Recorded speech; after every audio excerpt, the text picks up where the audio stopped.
Thank you for tuning in to the Golden State Media Concepts football podcast, where we discuss the latest news, rumors, and games of the NFL and college football.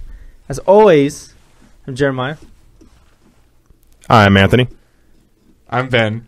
And what is so funny over there? Sorry, I'm scrolling through Twitter right now, and there's this thing. It's just like a dog who just looks the weirdest. It's the weirdest picture, and Ben saw it and couldn't. He was just like, "What? What?" The dog looks like the clown. It is. It's very freaky. It's kind of crazy. Don't show me that. I hate. No, look at it. No. Look at it.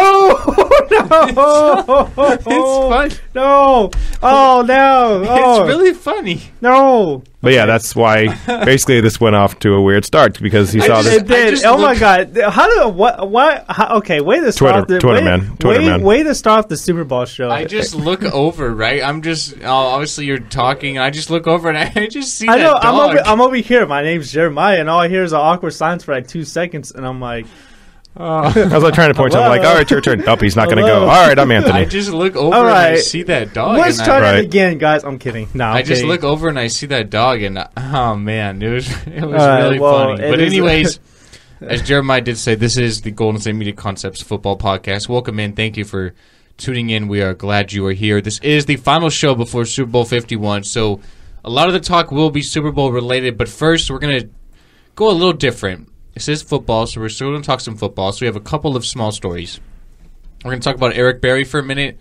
Then we'll talk about the XFL. Last night, it was the documentary, the ESPN 30 for 30. What was it called, Jeremiah? This is the XFL, right? This is the XFL, was. yeah. Okay, so... this was the XFL. This was the XFL. Yeah, you're right. Okay, yeah, because the 1 year it was there. So, obviously, real quick, Eric Berry of the Chiefs probably had his best season of his career last season after battling back from lymphoma and everything. He's 28 years old. He played on the franchise tag last year. He said, quote, "I'm definitely not going to play under the franchise tag this year. I want to end my career in Kansas City. I want to play here. I love the city. I love the vibe. I love my teammates. I really look at them more than my teammates. We've been through a lot, and they supported me a lot. But I don't feel comfortable playing under the franchise tag this year." Obviously, no one wants to play under the franchise tag. They all want long-term deals. Eric Berry, just pay the guy, right? I mean, just pay the guy. He's literally probably your best defensive player, really, really valuable. Your secondary is really good. You have Marcus Peters as well at the cornerback position. He's already one of the top cornerbacks, and he's only been in the league a couple of years now. So for Kansas City, just pay the guy. He proved last year that he's back and healthy and is ready to contribute on a high level. So I'm good with you putting him on the franchise tag last year. But now, just pay him. Yeah, but they're going to basically try to do the thing where it's just like we're going to try and make it as economically feasible as possible. And on his side, I totally get on Eric Berry's side. I mean, like you just said, the dude came back from cancer. He's just like, yeah, no, life isn't promised. I want my money. Give me my money. I'm great. I want to basically get, as much as I can get. But, he said he had one of his best years. And he basically is looking at him and he's just like, I want all of the money that you can possibly give me. And if you don't give it to me, I'm not going to play for the franchise tag. How does that work? Like, if you say I'm not going to play for the franchise tag, can they still just basically sign you and you have to basically go along with it? Because I know after a certain point, you can't keep being signed for the franchise tag because it keeps going up and up and up and up, and the money you make will just, basically get too big to where the team doesn't want to do it anymore. But if he basically says, I'm not doing it, is he, holding out at that point? Or I think so, because Von Miller did the same thing. Yeah, and then Eric Berry was actually on the franchise tag, which you just said, and he didn't report to camp till, late August. Last year, so he can even hold out even longer if he really wanted to. Right. But I just think you got to pay the guy. I think he was the best defensive player on that team. I think he had a year where he can be defensive player of the year. He had that kind of year. I don't know if he would get it. But, yeah, you have to pay the man. You have to pay the man. I agree. Because, your team relies heavily on the defense, and he's one of the core pieces of that defense. He is, definitely, and I mentioned Marcus Peters. You have Dontari Poe. You have the pass rushers in Houston and Tamba Hali. So I agree. Obviously, as Anthony did say, I think it's a really good point, too. You have to work out the contract economically because there is a salary cap. You only have so much money to spend on certain players. I think the franchise tag last year made sense. You got to sort of prove your worth, that you're back and healthy after battling cancer, as you mentioned. And he did that last year. So I think now is the time where you finally just stick him and give him his money like he probably deserves. Okay, Jeremiah, so last night was the documentary. This was the XFL. the 1 year it existed. I remember a lot of the XFL because I was a big WWE fan. I still am. So was I. So I remember all the hype about the XFL, Vince McMahon starting the Extreme Football League, which is what it was called. So I remember a lot of it. I didn't get to watch a documentary last night. I do want to watch it. I have been excited to watch it. It's really good. I actually think it actually lived up to it was actually what I expected it to be. Okay, a lot of the 30 for 30s are really good. I try to watch as many as I can.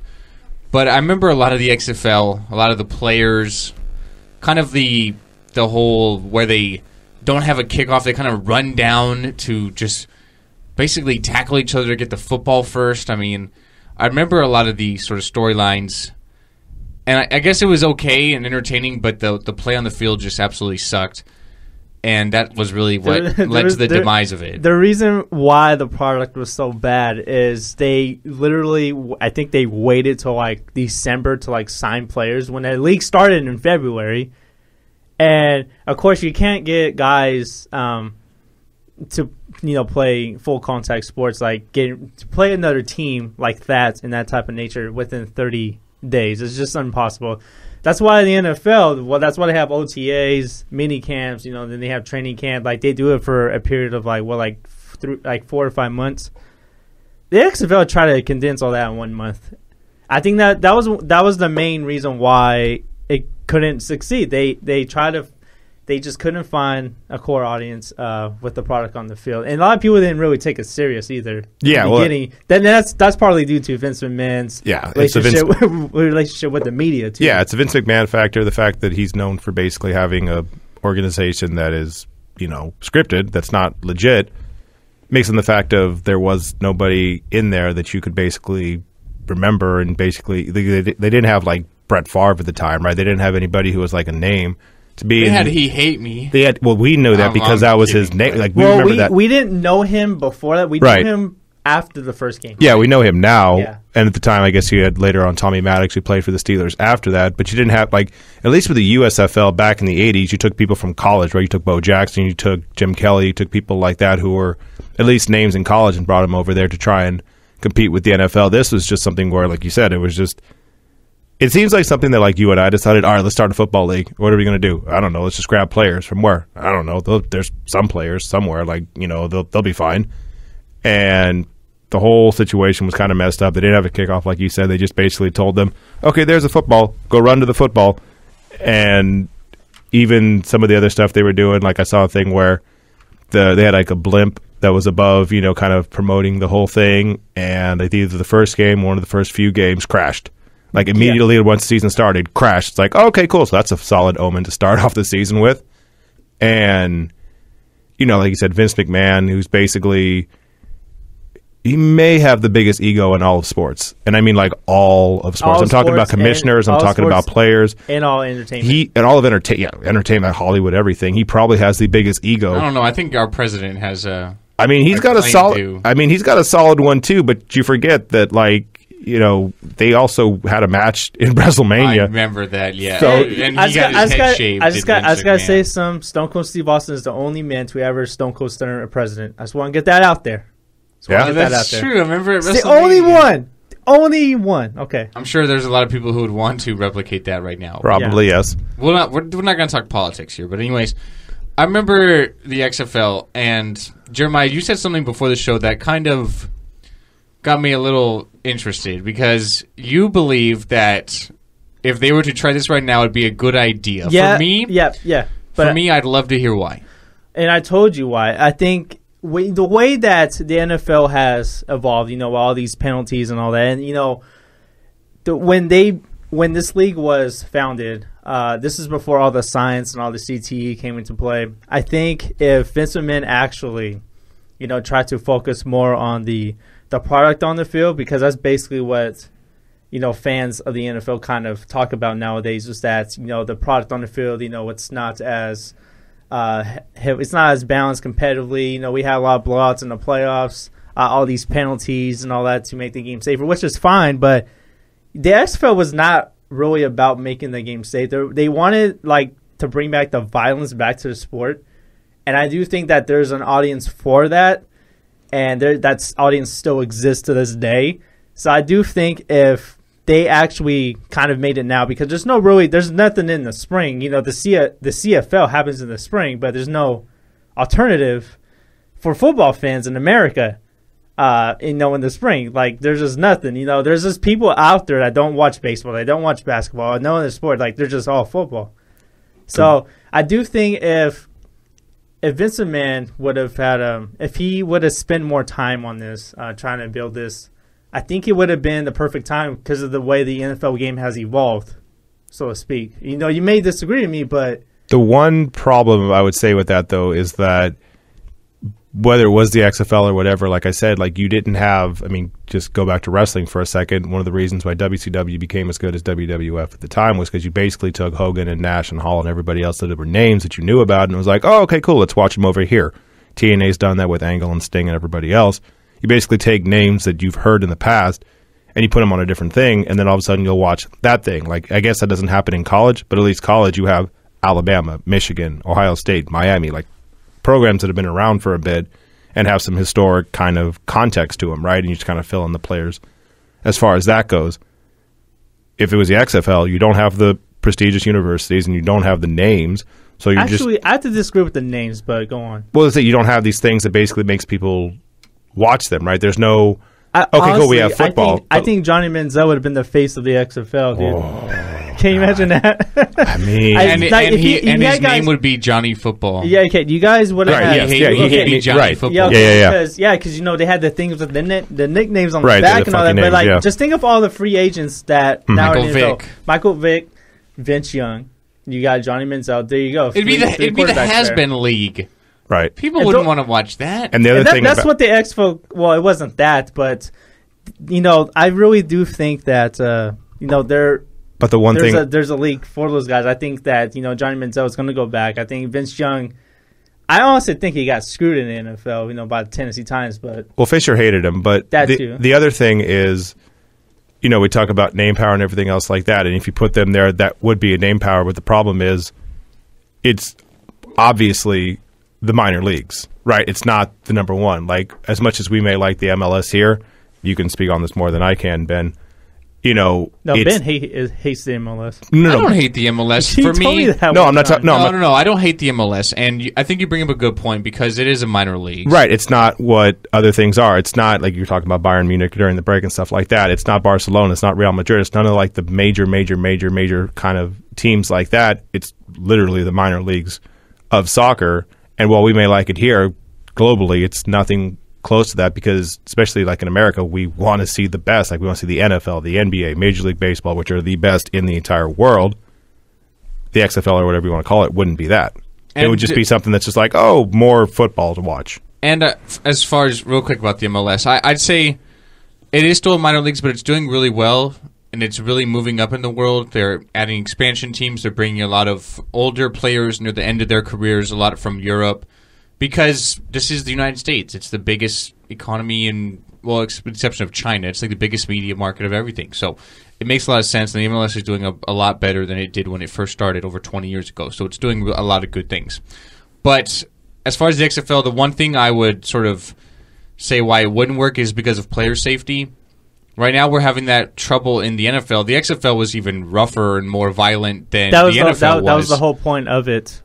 Exactly, and now... how are you going to pay for all those like broken knees and concussions? How are you going to pay for all that stuff? And now the NFL is already struggling with how to deal with player safety. You'd have the XFL, which would be even worse as far as player safety, and how many guys would honestly sign up to play for that knowing that they have a higher chance of getting hurt in the XFL than the NFL, which already everybody's going to get hurt anyway. So I think that'd be the one thing that would be the hardest thing to overcome and why it wouldn't work, but I guess it'd be entertaining. It'd be kind of fun. But and I'm not saying that it's not going to be the best, football. I'm not saying that the XFL, if they were to be founded now, say Vince McMahon waited like 15 years later, I'm not saying they can compete with the NFL. I'm not saying that at all. I'm just saying that I think it would have been a real good time for a football alternative, and I think it would have given guys on the free agent market another chance to play football. Like Johnny Manziel, I think he would have been.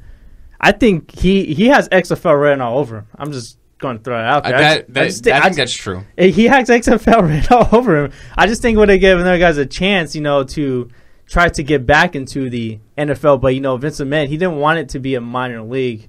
I think he wanted it to be like on. He wanted it to be the number one. He wanted to be number one, but Vince doesn't go for second place. Exactly, and I think his ego is the reason why it didn't work. And when I was watching this documentary, I think it was week 2 of the XFL. I think it was the LA Express, and I forgot the team they're playing. But it was Tommy Maddox had like one of the best games of the year, and it was a game that went to double overtime, and they had to end the game like by a certain time because they were on before Saturday Night Live, and that was the whole conflict with NBC there. But I guess the power just completely went out, not out of the stadium, but like all the camera equipment, all that just went out, and they literally delayed the game for like 30 minutes. Right. Yeah.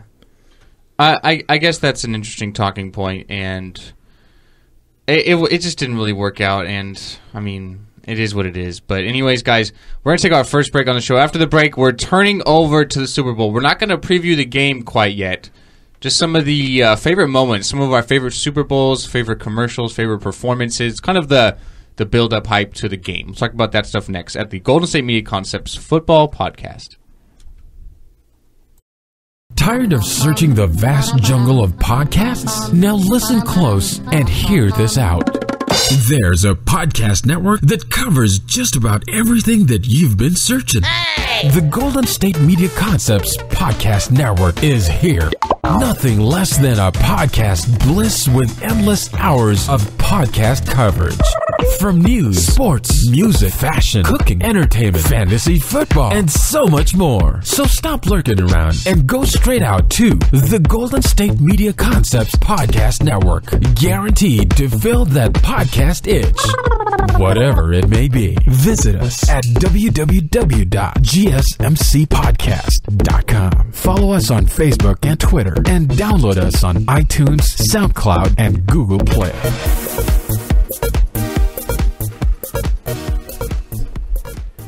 Welcome back into the Golden State Media Concepts Football Podcast. We are talking about the Super Bowl, not just the game quite yet, but some of our favorite moments from Super Bowls past. Guys, where should we start?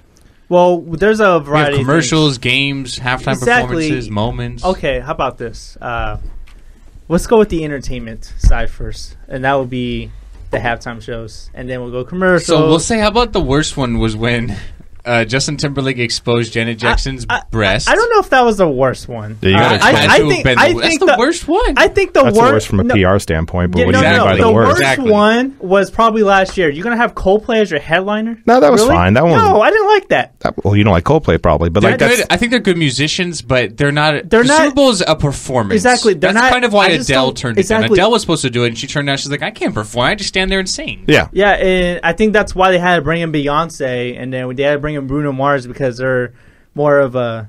I don't want to, They're more of a. They're performers. They're performers. They're more of a live performer than Coldplay. Coldplay, they have a type of music that doesn't really translate live, in my opinion. Well, yeah, but also it was like you talk about Janet Jackson and Justin Timberlake. After that's when they basically started having all the old guys come out, be it Bruce Springsteen, be it Tom Petty, be it who else? McCartney was at one point. Like you had all these guys who were older, kind of safe acts or whatever, and that's when it was kind of not looking as good, and you were kind of like, okay, not the same thing. And then they brought in Prince. And then all of a sudden it was like, oh, okay, cool, Prince is fun, and Prince did really well singing Purple Rain in the Rain. Probably the second best Super Bowl halftime show of all time. My favorite was Michael Jackson. Yeah, Michael. Yeah, he probably has to be. It has to be like that. When he did that, that was how it started this whole halftime spectacle. Basically, yeah. Yeah, the ratings were so much higher for that halftime performance than the game. Yeah, because Michael. Yeah, and the same thing with Bruno Mars when the first time he did it won 43-8 over the Broncos. I mean,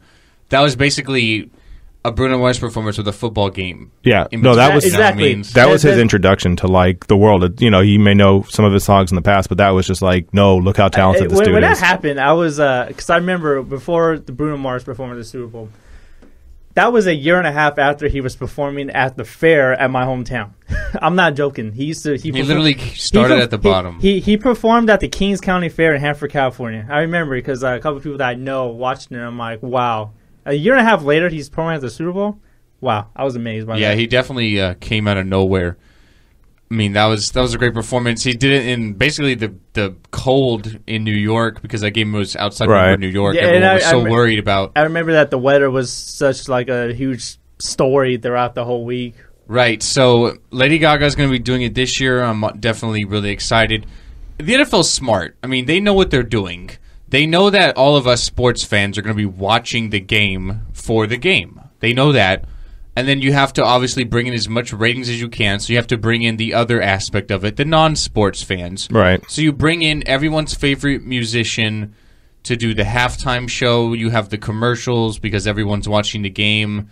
So, I mean, the NFL is smart at what they're doing. They have to bring in, like, I'm surprised Taylor Swift hasn't done it yet. That's what I was going to say. Yeah, I'm surprised she hasn't done it. I think Bieber will probably be soon. Yeah. Probably. People might bash that, but they'll love it at the same time. Yeah, they're getting a lot more performers that a lot of younger viewers know. Because I remember, back when Anthony said they had a lot of older musical acts, and then they brought the Black Eyed Peas, in which, they had a mixed reaction, but still they brought... That was when they started to go younger with the whole thing. Yeah, and then I think they brought Madonna, and then they brought Katy Perry. And then that's when the whole Left Shark thing came about. Matter of fact, he was probably the MVP of that game, Left Shark. Shout out to Left Shark there. They had... Shout out to my boy Left Shark. Shout out. So, like, now you're doing this whole thing. One thing, it's weird. Like, I actually kind of agree with the NFL with this whole thing because there was reports basically saying that they don't pay the performers for the halftime show. Yeah, you do. Pepsi might then. Pepsi might. Yeah, it's the sponsor, I think, that pays for them, yeah. But, like, the NFL themselves don't because they said, well, it's this, spotlight of the whole thing, which for some people has spiked their sales or whatever. I mean, Missy Elliott got to come back for about a year or so and be relevant again. It can rejuvenate your career. MIA came back, middle finger at the lens. Yeah, that was not very smart. I kind of think that might have ruined her career a little bit. Well, I mean, she's known for a one-hit wonder anyway with Paper Planes, and then she does that. And I actually like MIA. I like that song. Yeah, that song was cool. I actually like her as an artist. She actually makes really good music, but I wasn't surprised when she did that because she's that... She kind of like makes like rebellion music anyway. So and she was out of the limelight, so she's got to do something to sort of get back in and get people talking about her. So yeah, and so but like I kind of almost agree with the NFL where it's just like I don't mind if they pay him because it's something that will. I mean, unless you're Taylor Swift or Justin Bieber, where you don't need the pub. Like for someone like Lady Gaga, who call it like 5 years ago was at the top, right? She had Poker Face, Bad Romance, whatever song you want to talk. Like she had like all these hits. But for the past, 2 years, she hasn't been in the spotlight as much. So now this is coming back, and now she's, has a new album out. She has all these things to kind of promote, and it's going to be something to where she can basically be back on top again. And this is the thing that basically gets it started. Well, I'll have to disagree. She hasn't been out of the spotlight. She kind of has. Well, outside of like American Horror Story. Well, okay, outside American Horror Story, yeah, she has. But like a musical side, yeah, because I think like I haven't listened to her new album, and I'm not a Lady Gaga fan. Sure. But, I've heard like her album was a very critical flop. That's what I've heard. So this might give her a chance. I feel like she's kind of doing things a little different because when she first came out, she was known for wearing the weird outfits and the music videos that are kind of kooky and she's out kind of there. Scaling it back a little bit. And she had a run of maybe like 2009 to like 2011, 2012, where literally it was like year after year after year, like album after album, hit after hit, and then she kind of just like.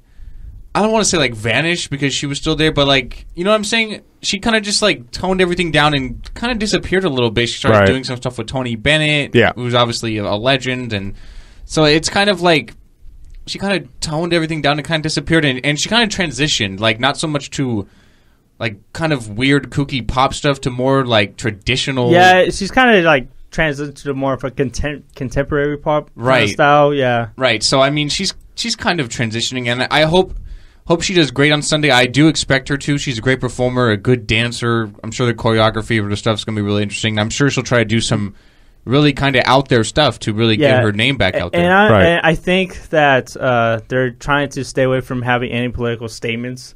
Sure. So I think that's one of the things that they do. Yeah, the NFL already kind of has that enough with Brady and the Patriots. They don't want to have it basically on spotlight anymore. And we all know the criticism about Beyonce's performance last year, with the formation and all the Black Panther that got a lot of thing. that got a lot of stuff last Fox year. News had a field day with that one, so. Yeah. They had all these things have happened before, like you thought, like even something like MIA, double middle finger in the camera. They've had all these things before, and they just basically want the NFL halftime show to go and pass, and after a half hour, just go back to the game. Like, they don't want to basically have it on Twitter and basically have it distract from the game. Right. All right, guys. So let's talk commercials now. Yes, so let's do it. When we look at commercials, we literally don't know what to expect. The one that probably caught me the most off guard was the GoDaddy one a few years ago with the nerd. I don't even remember his name. Kissing, I think it was Bar Raphael, the model. Bar Raphael. Yeah, Bar Raphael. Yeah, kissing the model. So. Commercials are always out there. You know that the car commercials are going to be rampant. There's going to be pretty much every brand up there. You got to expect Doritos, the Budweiser, Clydesdales, and the Dalmatians. Right. So I'm always looking forward to the commercials. Some favorite commercials. Terry Tate, offense linebacker. Okay. Do you know what I'm talking about? I always loved the Budweiser frogs. The Budweiser frogs were good. I have two of them. I'm a huge fan. I'm still a huge fan of the 1984 Apple commercial. It's just when Macintosh. Yeah, okay. That was so. It's just that changed the whole game, man. It did. It did. And my favorite one is actually, I'm surprised a lot of people still don't talk about, is when Chrysler did a commercial with Eminem. Oh, and like 4 years ago or something like that. Yeah, I think it was when the Green Bay Packers and the Pittsburgh Steelers were playing. Yeah. And it was like a 2-minute long commercial, and then like at the end, when Eminem said, "This is Detroit, this is what we do," I was like, "Oh man, that's hella hard." But then again, I was low. I was like 18 or 19 when that happened. Sure. And I was a huge Eminem fan, and I still am. So I kind of like freaked me out a little bit that he would be in the Super Bowl commercial.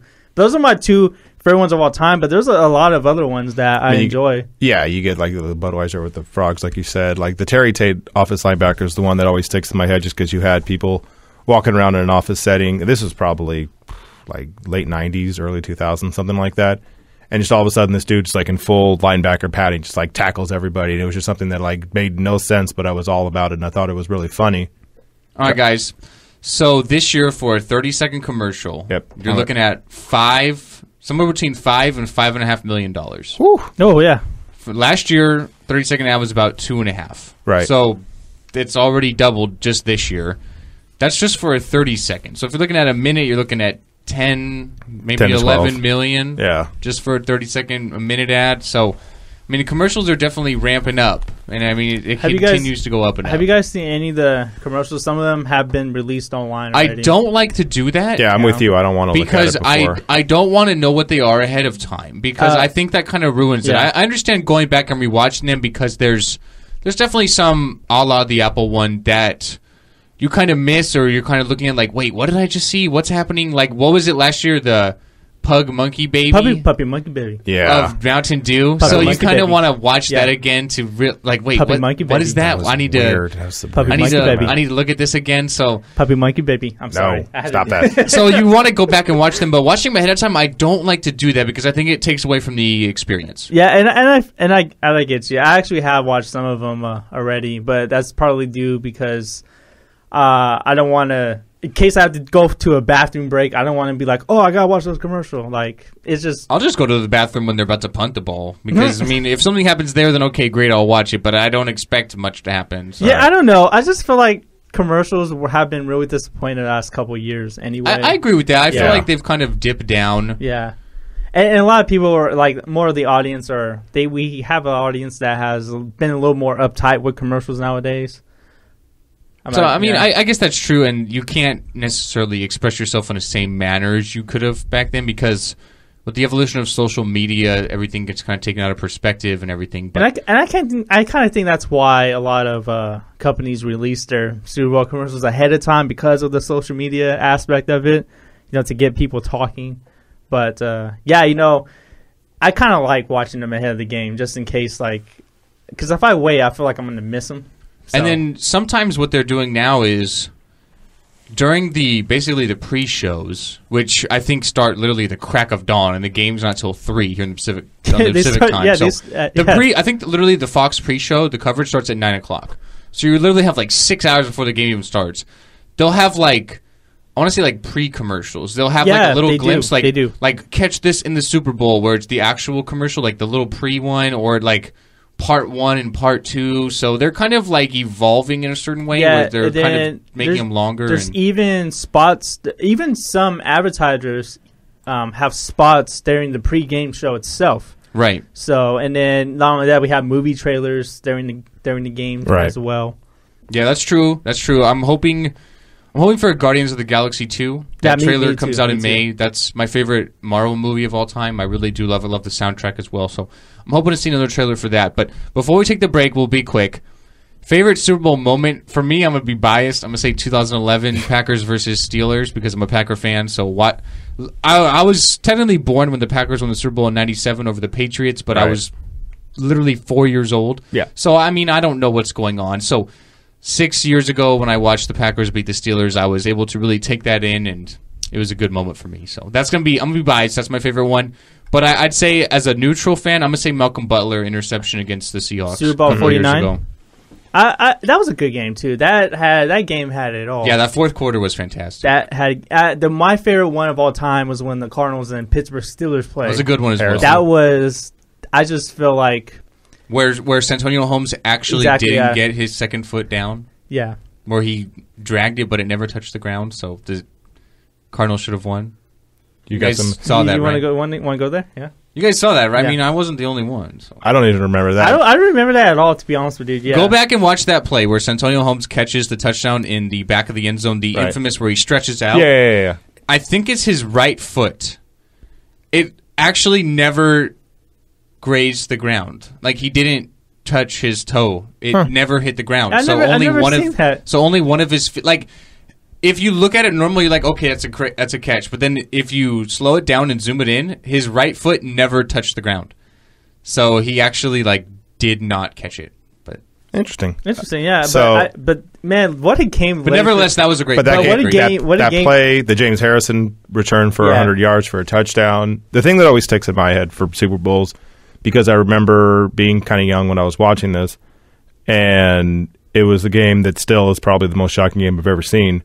The Patriots and Giants is the David Tyree catch. Oh, yeah. Yeah, we can't forget about that one. Even the Manningham one in the rematch 4 years later. Don't forget, Wes Welker dropped a pass on that same game, too, the one with Manning. In 2011, yeah. And so, if it wasn't for a David Tyree catch and it wasn't for a Wes Welker drop, Brady might have 6 Super Bowls. I'm just saying. With that Wes Welker pass, he should have caught the ball, but it was a little off target. Yeah. I'm just saying. Maybe. If not for 2 plays, Brady could already have 6. Exactly. He probably wouldn't even be playing. He probably would have retired already. Oh, no. He'd still be playing. I know he would. He's going to play. He's going to play until he's like 45. Just to anger Goodell. He literally said he's going to play until he feels like until he says he sucks. Right. So, I mean, and with how he's going and how he's protected and the quick passes and the short passes, he might be doing that until he's 50, like a la Brett Favre. But we'll have to wait and see. Anyways, guys, we're going to preview the Super Bowl next. We're going to take our last break on the show. And Super Bowl 51 from Houston, we'll talk about the game, who wins, the X factors, and what both teams need to do to get it done come Sunday. Right here at the Golden State Media Concepts Football Podcast. Do you want to be healthier, yet you just don't know what to do? All these shows telling you this and that, but nothing seems to work. Well, listen close. Golden State Media Concepts has got something great for you. The Health and Wellness Podcast dedicated to workout trends, healthy eating habits, diet, and everything about healthy living. Join us in our banters as we help you not just live life to the fullest, but live it to the healthiest.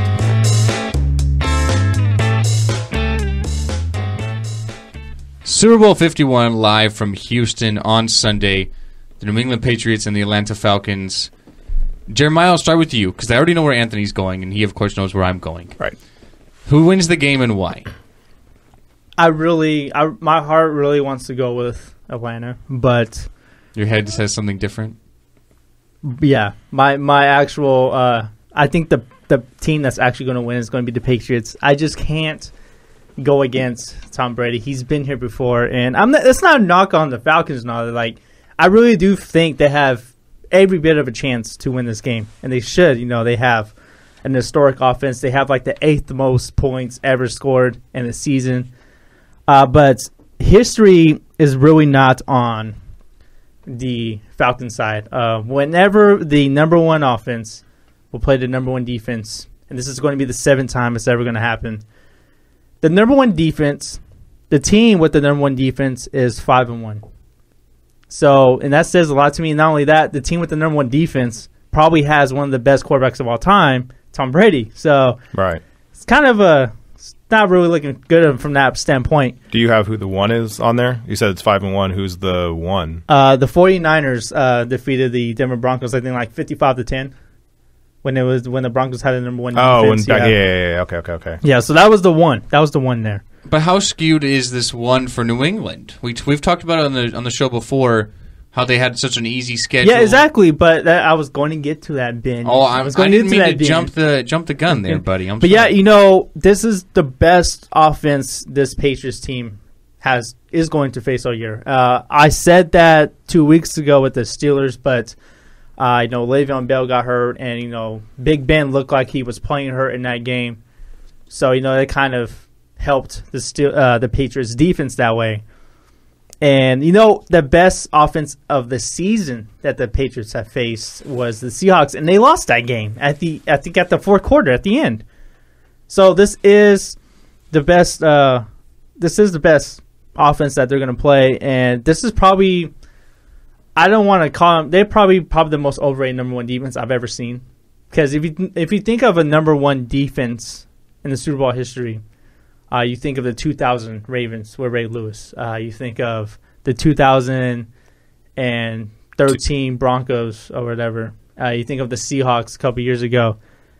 You don't think of this team as like one of the top defenses in history. You just don't. Well, there's no one player on there that you can point to, right? You know who Malcolm Butler is because he got the interception, but there's nobody that you can really see. But Malcolm Butler actually has turned into a number one corner in the league. Right, but they don't have Earl Thomas or Richard Sherman. They don't have guys who everybody knows. Last year they had Von Miller for the Broncos. There's nobody on that team that's just even the Ravens back in 2000, Ray Lewis, the Buccaneers back in 2002, John Lynch, Simeon Rice, Derek Brooks, people like that. There's people you could point to with the Patriots. I mean, there's no one. I mean, they had that dude, Chandler Jones, before the season. They traded him away. They had Jamie Collins. They traded him halfway through the season. So, they've had these guys, and they still just kind of roll through and still have the number one defense. You guys know something interesting? Tom Brady has not played with any Hall of Famers. Randy Moss will go in. Randy Moss will go in as a Hall of Famer. If Gronk stays healthy, I would assume he'd be a Hall of Famer. But so will Seymour. So will Richard Seymour. So will Vince Wilfork. That's hard, but he has not played with any active Hall of Famers. Yeah, think about that. He's in his 7th Super Bowl without one Hall of Famer he's played with. That's pretty amazing. And how's that work when the coach gets in the Hall of Fame too? Because that's the one he's played with the whole time. I think it's just more of a system thing. Right. I do think he's going to have some Hall of Famers eventually. Because you remember the defenses that Tom Brady played with early in his career. There was a lot of Pro Bowlers on that team. Teddy Bruschi. Right, Bruschi not, but Richard Seymour, Vince Wilfork, Ty Law. Exactly, Ty Law. And there was a lot of really good dudes on Rodney that team. Rodney Harrison, yeah. They had a lot of good players. Like you said, even somewhat recently, you had Gronk, who's probably going to be in the Hall of Fame. You have, I guess Corey Dillon's not going to be in the Hall of Fame. He's already had that chance. He's not going to get in there. But you get people like Gronk, Randy Moss, Wes Welker is kind of borderline with that whole thing there. You got some people in that aspect. Like you said, he probably has the greatest coach in the history of the NFL in Bill Belichick. Yeah, and I just want to say, I kind of feel bad for Jamie Collins. He literally went from going to playing from the penthouse to the outhouse. I feel bad for him. He went from playing with the Super Bowl contender to a team that won their first game on Christmas Eve. It reminds me of those videos you see of people I have a little brother, but I never actually lived with him. See, it's a half brother, so but I would always see people who would have their little brothers, and it's a YouTube video where it's just they're sleeping on the bed and everything's nice, and they have a pool in the backyard, and it's just and they throw them in the pool from the bed, and they basically go from oh, this is nice, I'm sleeping, to oh my God, what is happening? And I imagine that's how Jamie Collins went on a Monday. It was just okay, so now I'm in Cleveland, and we're so bad. Okay, Bill, I'm sorry, Mr. Belichick, can I come back? No, I'm traded. Ugh. I mean, he got a contract extension, and the Browns probably win the Super Bowl next year. So with all the whole Cleveland thing, all the success that they have. But I just got to say, for Atlanta to win this game, they have to run the ball, honestly, to keep this offense off the field. But it's going to be tough with this defense. And I know we've been saying that this defense is overrated, but I still think they're really good. Maybe their numbers are a little skewed a little bit, but they are a tough defense to play against as well. I can't can't really that part I can say. The thing you kind of forget about with Bill Belichick, like you talked about, was Dan Quinn. Dan Quinn was defensive coordinator for those Seattle defenses that were really good. Bill Belichick was defensive coordinator when you had Lawrence Taylor and those good Giants defenses back in the 80s. People forget about that. Bill Belichick's been in the game for like 20-plus years. This is his 10th Super Bowl that he's coaching. Yeah. 7 as a head coach, but this is Super Bowl 51. This is his 10th coaching. He's been in 20% of the Super Bowls. Yeah. The same thing, I think, like Tom Brady, I think he's been in like 10% of them or something like that. Well, in 7 of 49, 751, yeah. So, I mean, he's... Yeah, like both of them, it's just, and forget about 7 out of 51 and 10 out of 51. They've been doing this since, we'll just say Brady, since 2001. That's 15 years. That's 16 years. Sorry, that's 16 years. That's 7 out of 16. That's almost half the time he's been in the league. And one of the years, his knee went boom in 2008 and he couldn't play. So literally it could have been, and that was right after they had the perfect season in the regular season. So they literally could have gone to half if he'd have been healthy. I mean, it's crazy to think. For me, you picked the Patriots. I'm taking the Patriots as well. And, yeah, me too. I think it'll be like a 28-23 game. I think the difference in the game is going to be how New England game plan on offense. And for me, I think they're going to have to pound the ball with LeGarrette Blount. I think the way to beat the Atlanta Falcons is to keep Matt Ryan and company off the field. They average 34 points per game. They've scored touchdowns on their opening drive of their last 8 games. That's an NFL record. You saw the Patriots in the AFC Championship game. They won the toss and they took the ball because Bill Belichick wanted to keep that high-powered offense for Pittsburgh off the sidelines. The same thing goes with Atlanta here. I think if they win the toss, they're going to take the ball. And I would do the same thing. You have to try and slow down this Atlanta Falcons offense. The best way to do that is hold the ball. LeGarrette Blount, physical running back, pound the ball, had over 1,100 yards and 18 touchdowns. He's kind of disappeared recently because we have the emergence yet again of Dion Lewis. Dion Lewis, as a Patriot, when he plays, is 16-0. He's never lost with a team, which I'm not saying it's the Dion Lewis magic, but he contributes. Right. He's a really good receiving back out of the backfield, really shifty, so I'm sure he'll make an impact as well, a la basically what Coleman and Freeman are going to do for Atlanta. Yeah. So I think the difference in the game will be the Patriots running the ball and eliminating time off the clock to keep Matt Ryan on the sidelines. And I just got to go with experience. This is Brady's 7th. The Atlanta Falcons have 5 players who have Super Bowl experience. The only one I can really think of that's a big contributor on their team is Dwight Freeney. You look at some of their players that are really, really key to their team. Matt Ryan, Julio Jones, Tevin Coleman, Devontae Freeman, Vic Beasley. None of them have Super Bowl experience. Brady's going into his 7th overall with Belichick. I got to give the edge there. I just can't bet against them. I think they'll try and eliminate Julio Jones some way. The difference may be the running backs out of the backfield, as you mentioned, Jeremiah. But I'll go with the Pats. I'll go 28-23. Okay, and my keys to the game for Atlanta is, say if Julio Jones taken out of the game, I can honestly see Mohamed Sanu and Taylor Gabriel making a huge impact. They have a really good role on this offense. And don't forget, Devontae Freeman, Tevin Coleman, they are really good in the passing game as well. And for them to keep Tom Brady in this offense out of the field, they have to run the ball as well. So we might be seeing a game where both teams run the ball to keep each other off the field. And I'm really excited to see a matchup of Malcolm Butler versus Julio Jones. Yeah. I just think that's an underrated storyline that hasn't been talked about. Well, you're probably not going to see that because I saw people basically talking about the way the Patriots kind of play defense isn't necessarily they put Malcolm Butler on Julio Jones. It's basically put the second-string wide receiver and the safety on the best wide receiver being Julio, and then you basically put Butler on Sanu or Taylor Gabriel. So that way you can kind of match against both of them and you can actually get good value for both of those things. But for both these teams, like you talk about the running game, LeGarrette Blount, as good as he's been this year, he hasn't been a good running back as far as like getting yards, right? Like he's got 18 touchdowns, which is obviously really great and amazing. And that's why I think Dion Lewis is going to be a huge impact player in this game. Because all you got to do is basically, like the Patriots have never really had a good running back since basically Corey Dillon back in 2004. They never had one of those kind of like, give it to him. He's going to get you, 5 yards of carry every single time. Like LeGarrette Blount didn't even average 4 yards of carry, right? He barely had 1,100 yards this year. His thing is basically, pound the ball, get a touchdown when you're like 2 yards deep, and Brady's the perfect sneak quarterback probably in the history of the game. they've never had like a running back that's just like, all right, give it to this guy. They always do the kind of like dump off passes that get you like 3 or 4 yards. Like those are the kind of running situations that they do the best. And then you can do that with Blunt. You can do, or not with Blunt. You can do that with what's his name? James White. With James Dion White, Lewis? Dion Lewis. Yeah, I guess both of them. But yeah, that's how you do it with Dion Lewis and James White. You kind of like give them like 3 or 4 yards like that, or you do these little screen passes to Julian Edelman. You get kind of like small little bit of yards like that. That's how, you know, if you're going to run the ball for the Patriots, that's kind of, you know, in air quotes run. That's how they basically been doing it. It's going to be interesting to see. I'm definitely excited. The game is Sunday, 3 o'clock Pacific time, 6 Eastern time. Yeah, and of course, I will be back on Monday to recap everything. Right, pretty much everything. You're going to have to do... You're going to talk about everything, Jeremiah. You have to do commercials, halftime show, everything. Don't forget the Hall of Fame induction. I think the finalists. It's tomorrow, It gets announced, and then the awards get announced tomorrow as well. So, busy Monday. Definitely. Busy Monday. Hopefully, Terrell Owens gets in. He should have got in last year, and I hope he does. gets in this if he doesn't, I will have some words. Definitely. So, I'll have to look forward to that on Monday. My name is Ben.